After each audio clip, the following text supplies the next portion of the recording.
I totally forgot to vlog for Teacher Institute. I meant to, I didn't. Today's the first day of school. It is, that clock is fast on purpose. Probably like 6:08-ish. I have to leave at 6:40. I do want to get coffee from my local coffee shop because I want to reward myself for existing today. I know. What I do every morning is I make my bed. I've been doing this 5-minute ab workout, and then yesterday Joe and I started going to the gym. We're gonna try to go 3 times a week, and so today we're also gonna do that. So I'll probably talk more later. I'm gonna try to remember to pull my camera out. It's not giving me a whole lot of hope that I can't remember to do that.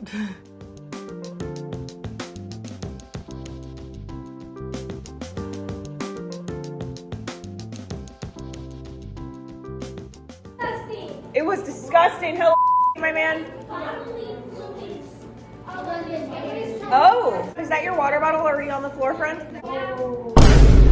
Girl. So I think that's all we're gonna do this morning here, and then you're going to your next class. What's your next class? Do you guys know? Science? Yeah. Oh yeah. All right, she needs just a moment, so like, we'll give her a solid 60 seconds. Like 6 seconds. Oh my goodness, guys, please. Halfway through the day. I'm currently in my prep. We just had it's like a study hall. I've had 3 classes. I have 2 more to go. I have the 8th graders left at a very small school. So I teach the entire junior high English. So they have me for all 3 years while they were learning to do writing. So I had half the 6th grade already. I bookend the 6th graders. They're my first hour and my last hour. Already had the entirety of 7th grade. 8th grade is only 1 class. They are a class of 17 students, and that is the entire 8th grade class, because that's how small the school is. So I've already taught half the 6th grade, which is 1 class. There are 2 classes of 7th grade, so I already taught both of those. And I have 8th grade after my prep. I'm a little nervous. They were my first hour last year, and because they were too tired, they were usually pretty good, but I've seen what they can be when they have energy. So I'm a little nervous about that. And then I have the last 6th grade class at the end of the day. And then I get to go home. Well, not home. I'm going to the gym with Joe afterward, and then I get to go home. But I figured since I have a little bit of time, and I've also forgot to vlog this entire back to school thing, that I would show you a little bit of my room and just things that make sense in my middle school writing room. This was a new thing that I added. I know it's like cringe for middle school teachers or any teachers to use that kind of slang, and I feel cringe using it, but the kids don't know when I'm not here, I'm actually super cool. I'm only cringe here because they're so little and they think that I'm ancient. So it's even cringe enough for me to read that because I also hear myself saying it as cringe. That's the perspective they don't have. This is my desk. I keep it pretty organized. A lot of teachers might be looking at this and be like, yeah, it won't look like that in a couple of days. Actually, mine does. And that's not a skill issue. That's legit because I just refuse to have things on my desk. I don't know how I've managed to keep things off my desk. I don't know. Proof. I did this at school, and you know that it's later because it's because I got the back to school sniffles. Okay, I got my first sickness of back to school. Yes, you could hear it. No, I'm not talking to students today. It is the 25th. I've been here a hot minute now. 10 days. Want to see my desk? Told you. If you think this is disorganized, shut up. All I have on my desk are notes, my planner. I coach cheer, so I have my cheer notebook, and then my drinks. What mess. If you think this is disorganized, I am convinced you're not a teacher, because every teacher would look at this and be like, how do you not have a gajillion papers on your desk? Truth? I still don't know.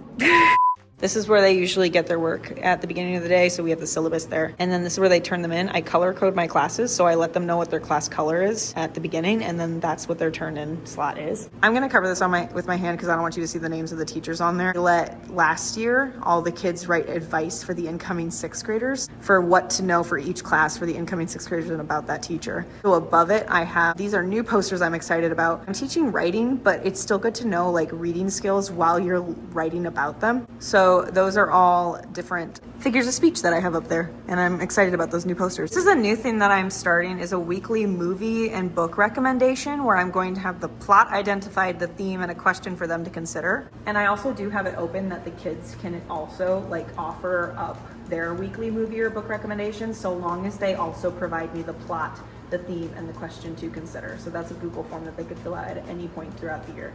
Another cringe sign. I actually shamefully still find that one really funny. They leave, they have to take a pass, and because they suck at remembering, I have a sign. Did you remember to take a pass? And these are my passes. Aren't they cute? They're little composition books. We do not have most of these things. I made sure to find one that has 2 regular restroom passes because I don't like gendered passes. 2 girls want to go to the bathroom at the same time, that's fine. If 2 boys want to go to the bathroom at the same time, that's fine. And I also don't want any student who doesn't identify with their born gender to feel like that's because that's the bathroom that they're supposed to use, that they have to take that pass. So I like having just gender neutral passes. So it took me forever to find a pack that had restroom passes and not girls and boy passes. And I also gave them these badges because last year, even though they weren't gendered, they had the pink and blue lanyard. All the kids gendered them anyway, even though I had to tell them repeatedly throughout the year, they're not gendered. We don't have a nurse, so this doesn't get used, but I have a hook for it. And this year I learned that apparently the kids like to take the nurse's pass as a joke. Fair. Found out that when they go to the bathroom or need to just like go get a drink of water, they like to take the nurse's pass. Okay. They do use the office pass occasionally. They cannot go to the library almost ever. There's constantly the primary wing is down there, but occasionally, the library will be having a festival or something that they do need to use this pass for. Hall pass does kind of get used sometimes, especially if they have to go do something with their Chromebook. This is a new thing I started called pencil parking. I used to have that they could just have the pencils, like I just had a cup of pencils, like take a pencil, whatever. First year teacher mistake. Until I filled it 1/4 and the same day I had 0 pencils at the end of the day. I filled it and I had 0 pencils at the end of the day. So I was really sick of that. So I did pencil parking where I label all of my pencils with Miss W, and then they also have the number. This first one's kind of blocked a little bit, so that way they know where to put it. So if they borrow a pencil, they have to return it back to the number that they did. That's also so that way if they take it to another room, someone will notice it has the label and someone will hold them accountable to give it back. I'm gonna hold this over here because I don't want you to see their names I already wrote on there. I lied, I'm gonna talk about these things real quick. I have these because my room echoes. Some of you might notice that these are, like sound foam blocks? I don't even know. But I have these sporadically throughout my room. So if anyone is curious as to why, it's because my classroom is the only room that apparently echoes. I don't even freaking hear it. Sorry about it. My schools were always like all echoey classrooms, big empty kind of brick classrooms. But I do have a student who is hard of hearing and requires hearing aids. My echo apparently does actually bother them, so I will gladly put those up.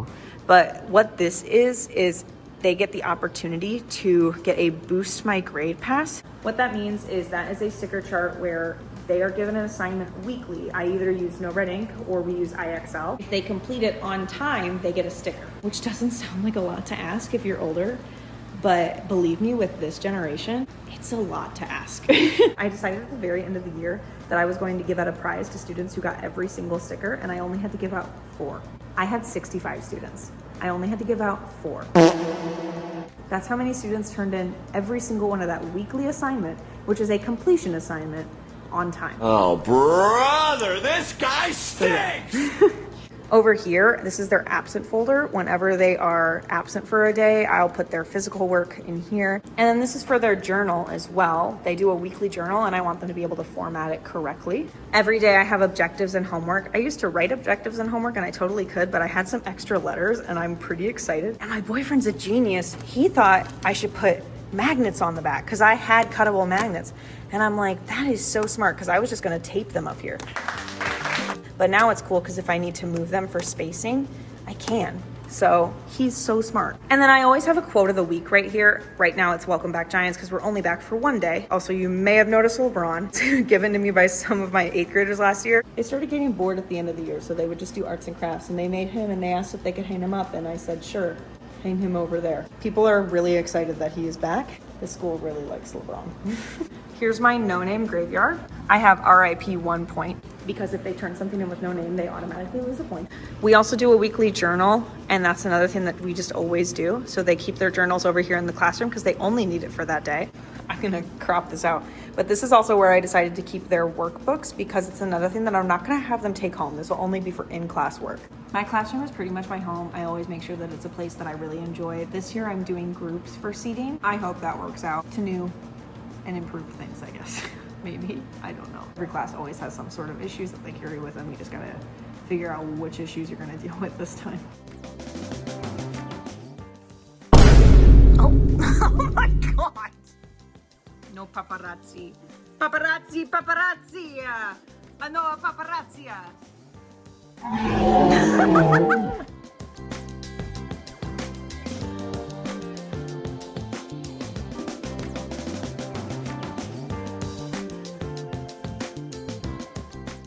I did not have the freaking time last week. I meant to film like Teacher Institute Day 1, Teacher Institute Day 2. I just didn't. So I still haven't seen one of my classes because we had early dismissal on Friday, which I completely forgot about. So I've still only seen half of the 6th grade. I won't see the other half until the very end of the day today. The very first day, the 7th grade class was insane in the membrane. But today they were actually extremely well behaved. But yeah, it's going pretty good. So we have our study hall. And then I have 8th grade, which 8th grade I'm worried about since they were so freaking loud.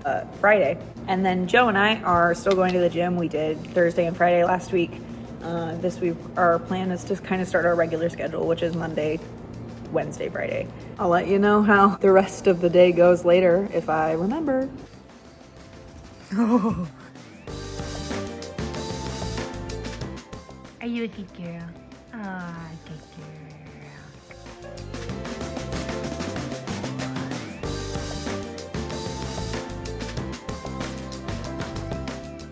Okay, finally recording this. I finally met that last class of 6th graders. They're a little noisier than my first class, but honestly, I have them the last hour of the day. And if there's anything I've learned about last hours, they are always rambunctious. They've been in school, they're ready to go home. I think they'd be super tired. I don't think that's a thing that starts till high school. High school is when the last hour is like, oh my God, I need to go home. But like middle school, at least here, the last hour of the day is always so rambunctious. My 8th graders are a little more rambunctious than they were when I had them last year for first hour. And then these 6th graders are more rambunctious than the other 6th graders, but I have the other 6th graders for first hour.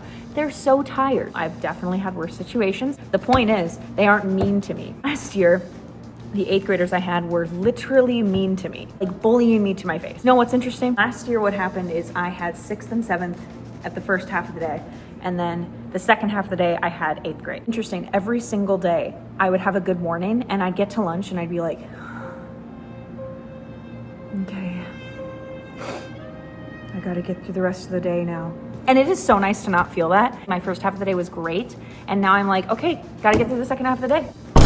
That is so nice to feel. Oh my goodness, I feel like my entire outlook on life is gonna change. That's my improvement, honestly. That was the start of school. Okay. I'll see you guys next time. Bye!